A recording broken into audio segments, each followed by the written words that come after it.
Hey guys, what's up? It's our daycare old school duelist, whatever everyone to call me. I'm coming at you with a very interesting deck profile. I'm doing Performapals. Now, Performapals, they are really under the radar, I guess you can call it. But they are an interesting deck, a very, very interesting deck. They're new. I feel like Konami is really trying to push pendulums on us by giving Performapals more support and also trying to take out the Klees. Granted, I was a Klee player. If you knew this, you would have seen my deck profile down below. I think I posted one. Can't remember. Oh, well, anyways. So we're going to jump into one of the newer pendulum decks that are out there. I mean, there's also Magician Performapal or Performage Performapal.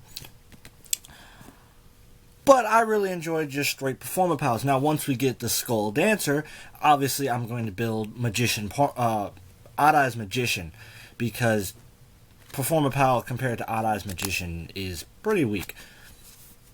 Or Odd Eyes is better. That's what I'm getting at. Odd Eyes is better. Yeah. So we're going to jump right into this deck profile. Start with the main deck as normal. You want to play 3 Lizard Draw. There's a few cards when you play this deck you can't play it without the cards, and I will definitely point out Lizard Draw being one of them. Only for the fact if you want to use the pendulum scale, you kind of need Lizard Draw. I mean, you could not use Lizard Draw, but Lizard Draw is great for draw power once you do your pendulum summons for the turn. But Lizard Draw is amazing. While in the pendulum zone, and you have another Performapal in the other pendulum zone, you can just destroy him, and he gets to let you draw 1 card. Now, when he's on the field as a monster, whenever a monster is destroyed, when another face-up monster, yes, I was right, another face-up monster is destroyed, the number of Performapal monsters currently on the field, you get to draw that many. He's a great card to have on the field. That's why you pendulum summon, use the effect, destroy, draw your 1 card, and then next turn pendulum out there, because he's only a level 3, so that's really nice. But it's just a nice, good card to have in the deck, and it is one of the necessary ones, I think at least. And here's a card that you cannot play the deck without it. Performapal Silverclaw. Now, Silverclaw is a good card, because when he declares an attack, all Performapal monsters gain plus 300.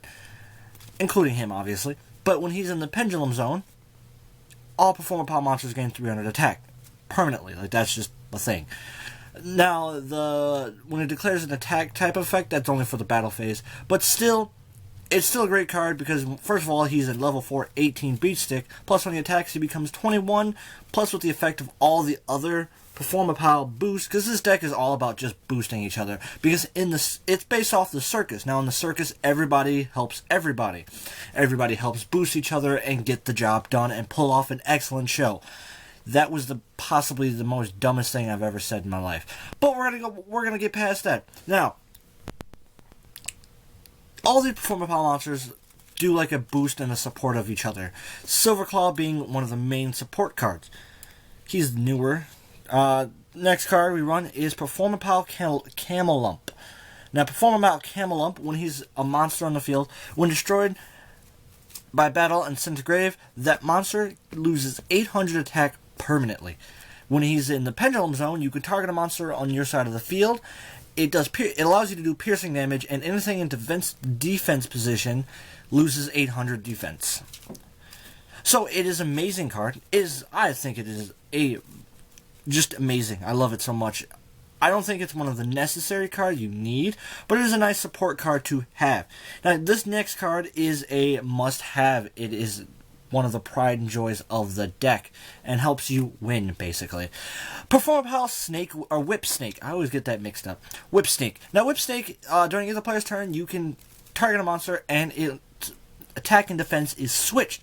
So it's great for if they have a low attack or low defense and a high attack and just slam into it. Same thing vice versa. If they have a high defense and a low attack and they're in defense position, you switch them, and now you look at that, you can run it over with Whip Snake.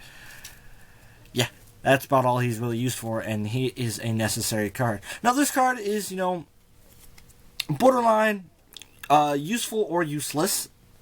It's up to you if you want to run it. I personally think I run it at 3. 3, Performapal Swordfish. Swordfish, when he is normal summoned or special summoned, all monsters your opponent currently controls loses 600 attack. Now, when you special summon while he's on the field, all your opponent's monsters lose 600 attack and defense again. So he's an amazing card to have in your hand and pendulum summon afterwards, because you can minus 1200 from your opponent's attack and defense with him alone.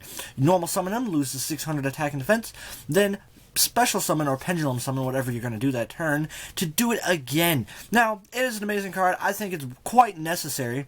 Well, I wouldn't say quite necessary, but he does do really big combos and allows you to punch for a lot of damage, and it weakens the big guys really fast.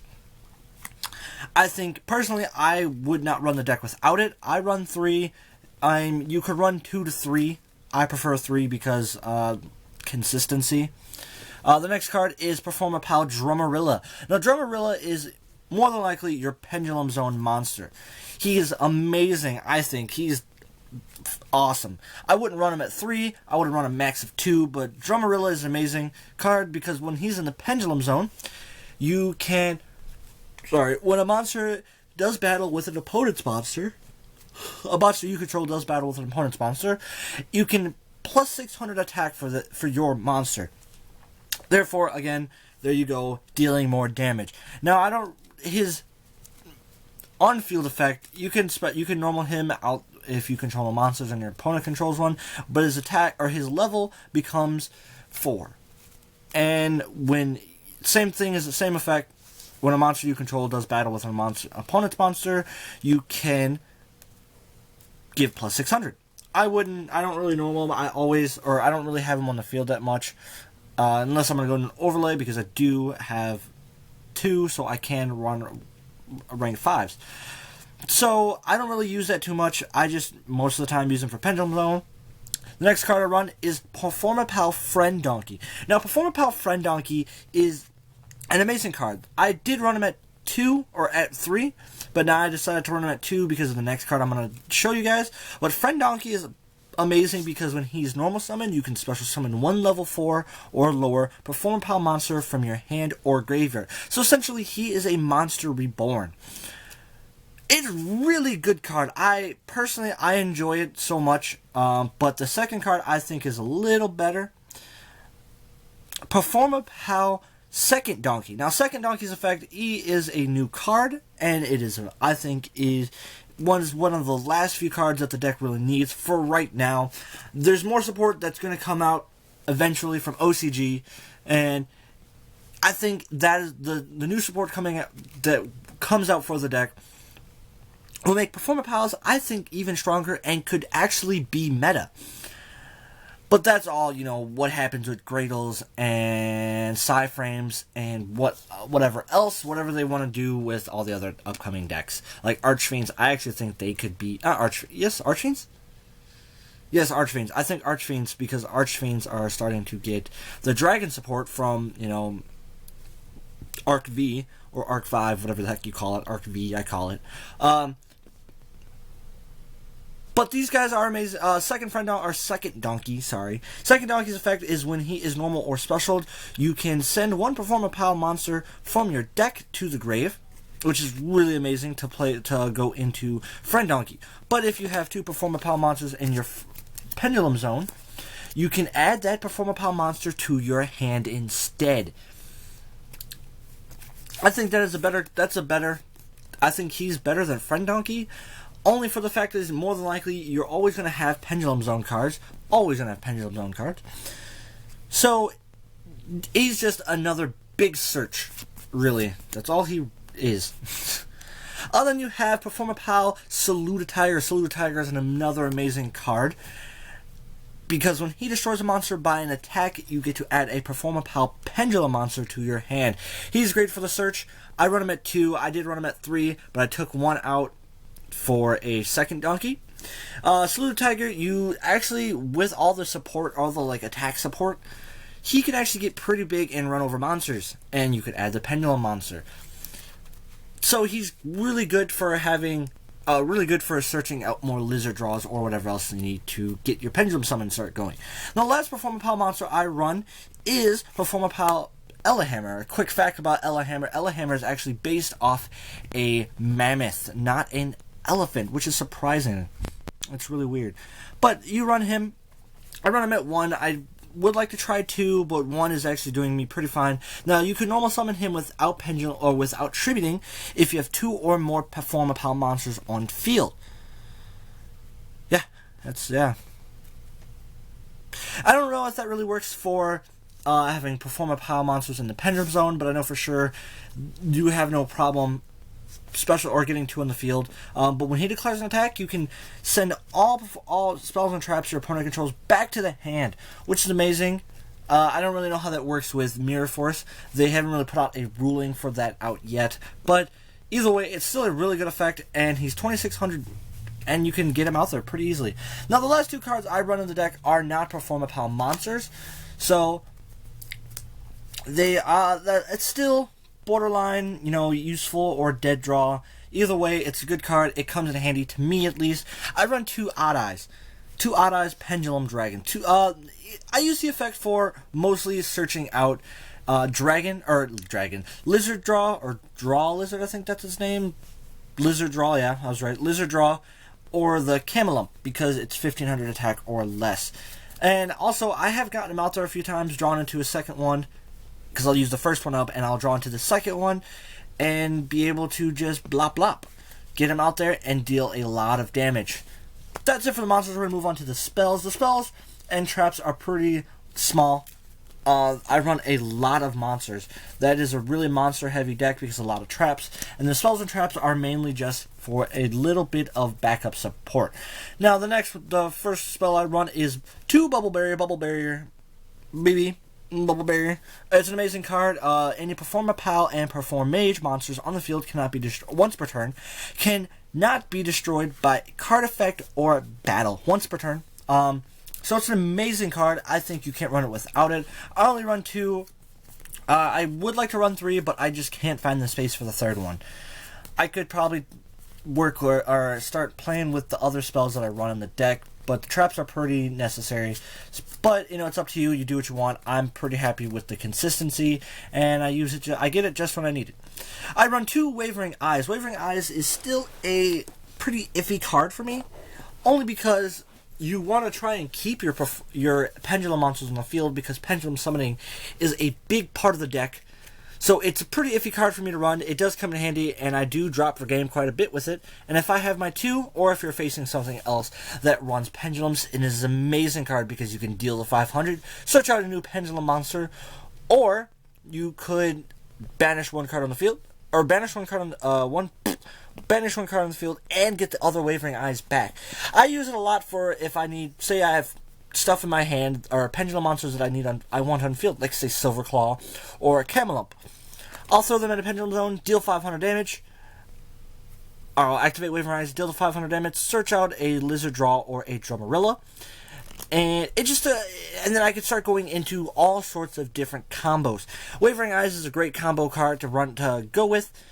Sometimes you just draw into 3 pendulum monsters that you really need, so you can just play 2 that you need, blow stuff up, search, start pendulum summoning cards, and it is an amazing. I think overall it is a great card. I think wouldn't say necessary. It is definitely an iffy card for the deck, and something that you should definitely try. I wouldn't say don't use it. I would give it a try if you're gonna run Performapals. Next card I run, that is the last spell, is I run 2 Forbidden Lance. Galaxy Cyclone, I guess, could be another card, or you could just run MSTs, but Forbidden Lance is great because it protects your monsters, obviously. And you can, again, with the shrinking of your opponent's attack and defense, this card is amazing to do that, to deal more damage. That's case hope you guys enjoyed that. That takes care of all the spells in the deck. We're going to move on to the trap. This is, I think, a necessary trap card. You may think of different, you may want to run less, but I think 3 Performapal Call is amazing because when your opponent declares a direct attack, you get to add 2 Performapal monsters from deck to hand. So you can definitely search out stuff and protect yourself at the same time. So I think it's a necessary card for the deck. I think At 3, it is beautiful. The next card I run is Command Performance. I would personally rather run 3 MS or 3 Miracle Force, but obviously this is not really a main deck I like to use. It's more of a for fun deck that is really strong, so that's why I built it. But I would prefer 3 Mirror Force, but I didn't have 2 extra Mirror Forces laying around, so I just threw in 1 and 2 Command Performance. Actually, it's really good because you can chain Whip Snake with it. And deal and Camelump if it's in the Pendulum with it, and deal a lot of damage. And obviously, for some staples that I run, 1 Solemn Warning and 1 Bottomless Trap Hole. I think that is perfect. That takes care of the main deck. We're going to move on to the extra deck, and we're going to fly through this because the extra deck is pretty self-explanatory. I run 1 Gachi Gachi Ganasutsu, or Ganasutsu, or whatever you call it. I won 1 Gachi Gachi. Great. I rarely get them out there because I only run 3 level 2s. Windups in mains, because there's quite a few. There's, I think, like 6 targets for 3s. 1 Cowboy, got Cowboy. 1 Heartland Draco, number 82, Heartland Draco, because I have the bubble. And plus also the pendulums, they count as spells, so he can't be targeted for attacks. 1 Ragna Zero, because you do a lot of attack and defense changing. Abyss Dweller, because graveyard effects are scary. 1 Maestroke, the Symphony Djinn, because I don't have a Castell for the deck. 1 Diamond Direwolf, because there's a lot of beasts in the deck. 1 Kerrigan Amalescent Knight, I don't know how to pronounce that. So go on Kerrigan, because it's for fun. Why not? It's a big 2450. 1 number 80 Rhapsodian Berserk, because why not? You can actually do a lot of overlaying in a turn, so if you're going to do some overlaying, I would try and get him out there so you can banish and then deal stuff. I won 1 number 61 Volcasaurus because I actually can't, because I have the Drumarillas if you actually get them out there. And these next 2 cards, if I get better stuff to change it with, I'm going to, but I can run them. I have the monsters to summon them, so why not? 1 Mecha Phantom Beast Draco Sack. This is actually, I think, is a pretty bad card to run. Or it's good if you can get out there. I've actually gotten out there once. As well, I've gotten this card out once. 1 number 11 Big Eye. He takes monsters. Dracosec does a lot of damage and pop stuff. So that's why I run them. I have only 2 7s in the deck, so it's kind of, once they're in there, they're in there. Or once they've been summoned, you're not getting the other one out. So choose wisely in your situation. That takes care of the whole deck. I hope you guys really enjoyed it. I enjoy running this deck. I enjoyed building this deck. I enjoyed deck profiling this deck. It's such an amazing deck. This is a longer deck profile video that I've done, only for the fact that it was a lot to talk about the deck, and I kind of stuttered on my own words. I'm sorry about that. And I hope you guys really enjoyed the deck profile. Thank you. Don't forget to like, share, and subscribe to my videos. And thank you, and have a wonderful, beautiful night, day thing.